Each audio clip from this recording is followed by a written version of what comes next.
Imagine this. It's the year 1200 something, and you see a Viking, battle axe in hand, running full speed at a treasure chest, when a medieval knight cuts him in half with a greatsword. But before he can even celebrate, a pirate drops a black powder keg bomb at his feet, and he explodes. That is Pirates, Vikings, and Knights 2.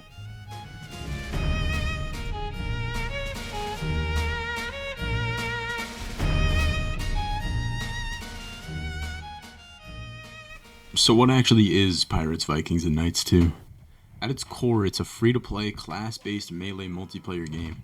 3 factions fighting each other across a variety of maps, medieval castles, frozen tundras, seaports, over objectives like capturing treasure, controlling territory, or just straight-up eliminating the other 2 teams. It's part team shooter, part brawler, and entirely chaotic in the best way possible. But I think a demonstration is in order. Take that!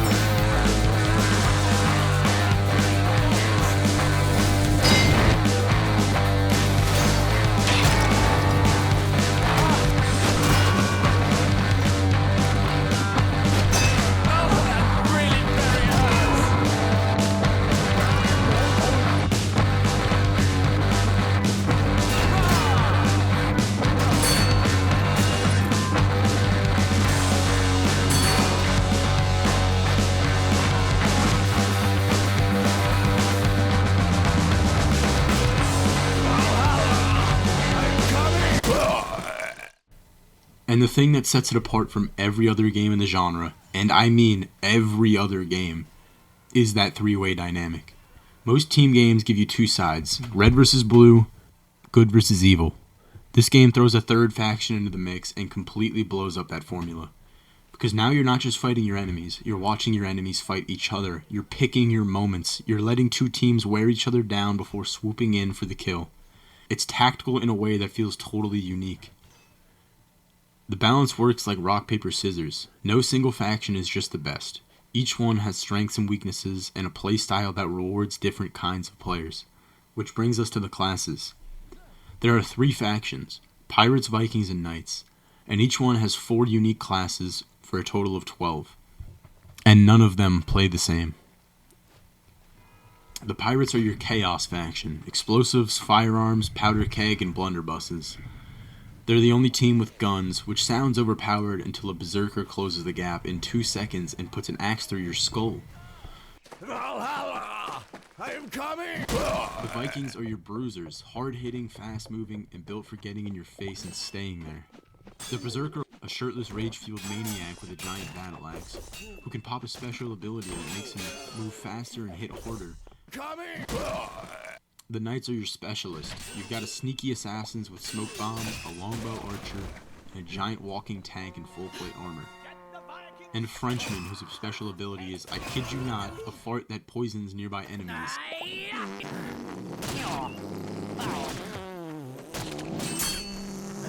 He's called the Man-at-Arms, and he is a national treasure.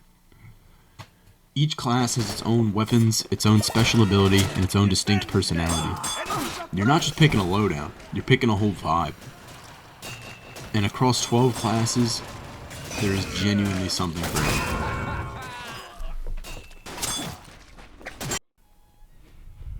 But let's start at the beginning. Before PVK2, as the community calls it, there was an original Pirates, Vikings, and Knights, and that game was born from some seriously humble roots. The original game was created by 3 UC Berkeley students, Garrett Moore, Matt Bishop, and Chris Hauser, as a modification for Valve's Gold Source engine. Yes, the same engine that powered Half-Life 1. 3 college kids looked at that engine and thought, you know what this needs? Pirates fighting Vikings fighting Knights. And honestly, legends. There's actually a short-lived attempt to remake the original on an improved version of the Half-Life engine titled Pirates, Vikings, and Knights, Maidens, and Mayhem, but it never got far in development and was abandoned in favor of building a full sequel on the Source engine after Valve announced Half-Life 2. So when Half-Life 2 dropped and Valve released the modding toolkit, the team got right to work immediately after the first SDK released, and the first public beta launched on January 1st, 2007. A brand new year, a brand new game. The game released to some extremely positive reviews. The ModDB reviewer called it exactly the kind of fun and imaginative mod we love to see, praising the lasting appeal driven by its multiple game modes that encourage teamwork. They also credited the colorful, vivid graphical style. However, ModDB criticized the melee combat as needing work, describing it as feeling repetitive and shallow, and expressed concern over class balance. In December of 2007, for Beta 2.0, PC Gamer UK described the new classes as exciting, put forward that the redesigned melee system had potential, and stated that the rampant silliness and absurd title had a remarkably robust and satisfying melee game. The writer even nominated the Pirate Captain's Parrot as being in hot competition with Half-Life 2's Gravity Gun for best video game weapon ever. In February of 2008, IGN described the public beta 2.0 as well-polished and balanced, praising the Source engine's awe-inspiring visuals, called the game models fantastic, and called its music some of the best mood-setting music to be had in a video game. The review closed by saying Pirates, Vikings, and Knights II is here to stay, and is setting up a very attractive shop. As of 2026, the game earned a Steam-based player score of 88 out of 100, calculated from over 6,137 reviews, giving it a very positive rating. But there's a part of this video I've been putting off, because this game, this genuinely creative, fun, well-made game, is basically dead. Right now, as I'm making this video, it has fewer than 25 players online, and that's on a good day. And that deserves an honest conversation. So why did Pirates, Vikings, and Knights 2 fail? The answer isn't one thing. It's a perfect storm of bad timing, bad luck, and an industry that moved on without it. Reason 1. It was too early, then too late. Here's the cruel irony at the heart of this game story. PVK2 was doing melee multiplayer combat in 2007. 3 teams class-based, skill-driven melee that was genuinely ahead of its time. But then the melee genre caught up and blew past it. Chivalry Medieval Warfare launched in 2012 and became a hit. Mordhau dropped in 2019 on Unreal Engine 4 with modern graphics and a massive marketing push. Chivalry 2 launched in 2021 on PC, PlayStation, and Xbox. Fully funded, fully polished on every major platform. Suddenly, the space that PVK2 had pioneered was packed with well-funded competitors, and a free Source engine mod couldn't compete with that level of production. And then, after 18 years in development, the game finally hit its full 1.0 release on August 8th, 2025. By that point, the melee multiplayer wave had already crested and broken. The audience that might have embraced it had already moved on. The timing could not have been worse. Reason 2. The dead server death spiral. This is the killer for any multiplayer game. It's simple, brutal, and almost impossible to escape. Player counts drop, new players download the game, try to find a match, find empty servers, and quit. That drives counts down further, which drives more new players away, which drives counts down even further.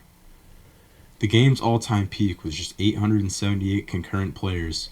For a multiplayer-only game, that is a razor-thin margin. Once that number starts falling, there's no safety net to catch it. No active servers means no new players, and no new players means no active servers. Reason 3. Zero marketing. This was a passion project. A labor of love built by a small volunteer team with no publisher, no budget, and no PR machine behind it. The game relied almost entirely on word of mouth.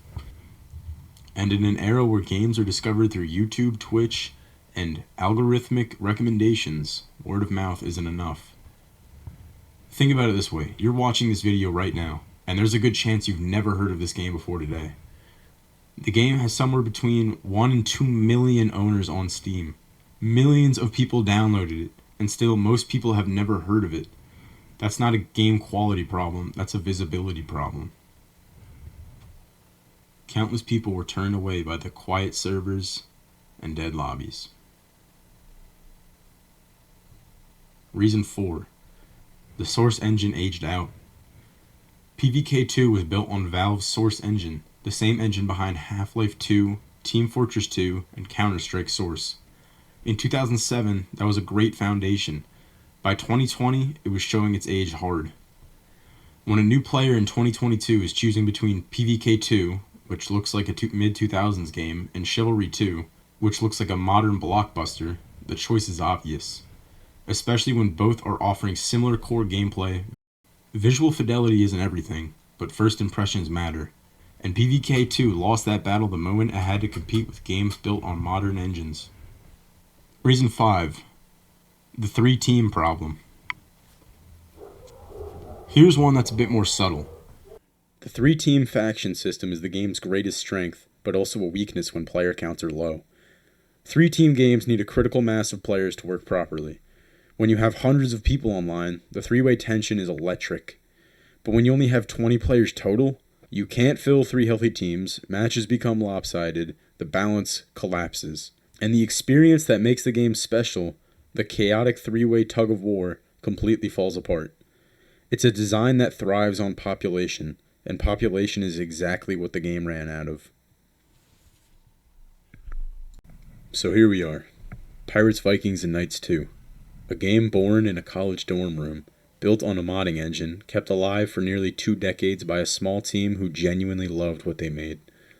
And right now, it has about 23 people playing it. And I think that's what gets me most. Not that the game is dead, plenty of games die, but why it died. It wasn't because it was bad, it wasn't because the developers gave up. It was just bad timing. A genre that caught up and passed it, and an industry that simply never gave it the spotlight it deserved. This was a game doing 3-faction melee combat before anyone else. A game with 12 handcrafted classes, each with their own personality and playstyle. A game that made a French knight win fights by farting on people and somehow made it feel completely natural. A game that, against all odds, shipped a full 1.0 release 18 years after it first launched, because the people behind it refused to walk away. That is not failure, that's devotion. So, if you've never played it, go download it right now.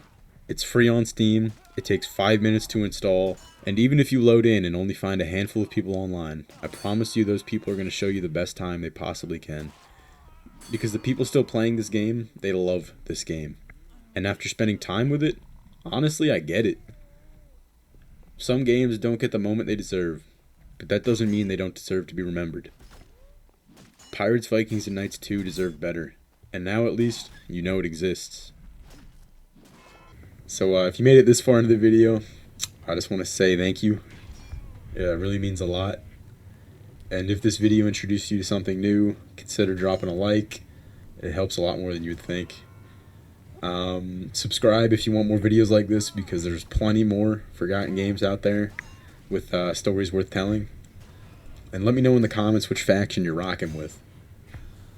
Alright, see you.